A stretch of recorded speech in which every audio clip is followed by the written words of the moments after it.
ময়লার দুর্গন্ধ নাকে আসলেই যে কেউ বলতে পারবে এটি ঢাকা ময়মনসিংহ মহাসড়ক। এই মহাসড়কটি যেন ময়লার ভাগাড়ে পরিণত হচ্ছে দিন দিন। আমি এখন রয়েছিলাম ঢাকা ময়মনসিংহ মহাসড়কের গাজীপুরের এমসি বাজার এলাকায়। রাতের আধারে যে ময়লা এখানে ফেলানো হচ্ছে সেই ময়লা কিন্তু দেখা যাচ্ছে যে ঢাকা ময়মনসিংহ মহাসড়কের যে এই অর্ধেক লেন কিন্তু এখানে দখল করে রয়েছে। ফলে কিন্তু যেই ঢাকা ময়মনসিংহ মহাসড়কের যেই এই চিত্র ছিল সেটি কিন্তু নষ্ট হচ্ছে। তাছাড়া কিন্তু আমরা দেখেছি যে এই ময়লা পিছনেই কিন্তু রয়েছে একটি শিক্ষা প্রতিষ্ঠান। এই শিক্ষা প্রতিষ্ঠানে যে শিক্ষার্থীরা তারা কিন্তু যাতায়াত করতে পারতেছে না, ফলে তারা কিন্তু শিক্ষা কার্যক্রম সেখান থেকে বঞ্চিত হচ্ছেন।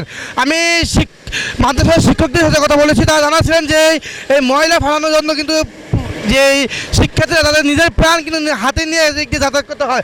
আমি যদি একটু দেখাই যে এই মহাসড়কের অর্ধেকের বেশি কিন্তু ভাগাড়ে পরিণত হচ্ছে।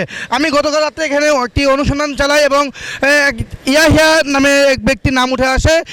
তিনি নাকি এখানে ময়লা ফেলান এবং প্রশাসনকে অবগত করে ফেলান। তবে প্রশাসনের টনক যেন নড়ছেই না, এটি যত দিন যাচ্ছে ততই কিন্তু আমরা বুঝতে পারছি। আমি যখন একজন যে পথচারীর সাথে কথা বলি তিনি জানাবেন যে এই যে মহাসড়কের যে অর্ধেকের বেশি যে ময়লার ভাগাড়ে পরিণত হচ্ছে, এটা আপনার অসুবিধা কী হচ্ছে বা আপনি কীভাবে দেখছেন এই বিষয়টা? অসুবিধা হচ্ছে যে আমি এদিক দিয়ে রাস্তা চলাকালীন অনেক দুর্গন্ধ, অনেক মানুষ অস্বস্তির বুক করে, এরপর অনেক সমস্যাবিহীন হয়। 2 দিন পর পর ময়লা পরিষ্কার করে আবার ময়লা রাস্তা দিয়ে বের হয়ে যায়।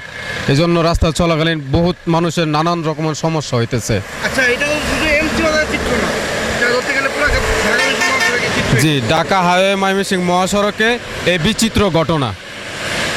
ধন্যবাদ। যেমন জানাচ্ছিলেন তিনি জানাচ্ছিলেন যে এই ঢাকা ময়মনসিংহ মহাসড়কের একাধিক স্থানে কিন্তু এইরকম ময়লার বাগান পরিণত হচ্ছে। প্রশাসন টনক যেন নড়ছেই না। কয়েকটি গণমাধ্যমে উঠে আসার পর প্রশাসন একটি ভেকু দিয়ে সড়ক থেকে সরিয়ে নেন এবং পরবর্তীতে কয়েকদিন পরেই কিন্তু আবারও সেই ময়লার বাগান কিন্তু পরিণত হচ্ছে ঢাকা ময়মনসিংহ মহাসড়ক।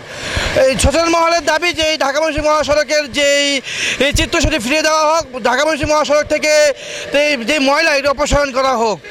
ঢাকা ময়মনসিংহ মহাসড়কের যে ময়লার বাগান নিয়ে দাঁড়াচ্ছিলাম, M A Siddique Khan, movie Bangla television, Gazipur.